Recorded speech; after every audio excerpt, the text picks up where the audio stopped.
OK. Alors, stand-by pour une prise. Madame, sans demander, silence partout, s'il vous plaît. Coupe. C'est coupé. On revient en première position. Désolé, Marius. C'est l'histoire d'une famille un peu bancale, deux gars qui sont élevés par leur père. Le plus vieux, il est sur le bord de partir. Effectivement, au début du film, il quitte et il laisse une place un peu béante qui déséquilibre la famille. Le père va s'attendre à ce que le jeune, qu'on va suivre tout le long du film, travaille à la scierie familiale. C'est Jérémy, en fait, qui est un gars qui trippe un peu, genre bling-bling, genre shiny. Là. Il y a des grosses boucles d'oreilles, un gros char, un gros Monte Carlo. Puis il idolâtre un petit peu les stars rappeurs américains. Fait il se retrouve plus ici, dans son village qu'il connaît depuis toujours. Ah, Lynn, que je vais m'ennuyer de vous autres.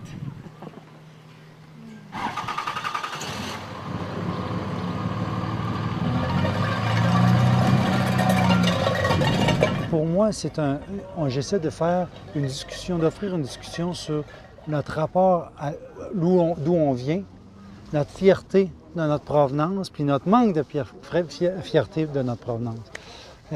L'adolescence, j'en traite, mais c'est aussi l'adolescence de la culture. Fais-moi un playback, je vais prendre des petites notes.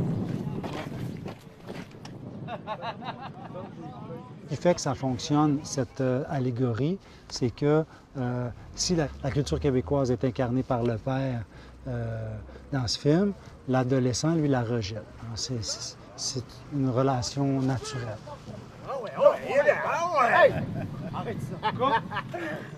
Régis, c'est sa vie, le bois, c'est sa vie, c'est lui qui a bâti cette scierie-là. C'est quelqu'un qui respecte le bois aussi, qui aime le bois. C'est vraiment une passion, c'est une vocation pour lui. Donc c'est clair qu'il aimerait ça pour pouvoir transmettre cette vocation-là, cette passion-là. C'est un métier qui est noble pour lui. Donc, pour lui, c'est dommage qu'il ne puisse pas, enfin qu'il ait l'impression qu'il n'arrive pas à transmettre ces valeurs-là à ses fils. Oui, mon Dédé, avec toutes tes belles machines t'es en retard. C'est que c'est mal fait, hein? Hey, vous autres, quand vos gros tracteurs auront travaillé autant d'heures que mon inter, on va-tu sur le bord de changer les éoliennes? Je voulais parler de la région parce que c'est un fondement de la culture québécoise et la discussion doit partir de là. Je suis tanné qu'on parle juste de la ville, puis comme je te disais, on a assez vu les covers de magazines qui nous représentent.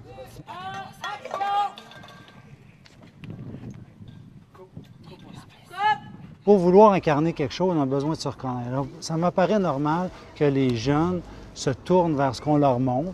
Si ça flash le moindrement, si c'est un facteur de cool en plus, c'est normal qu'ils se tournent vers autre chose que la culture régionale, que de toute manière n'est pas représentée du tout.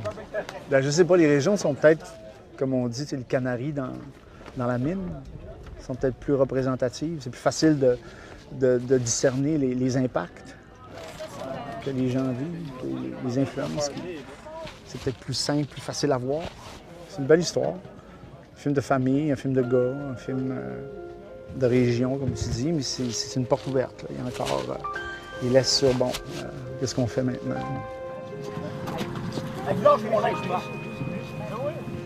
On coupe, c'est bon. C'est excellent.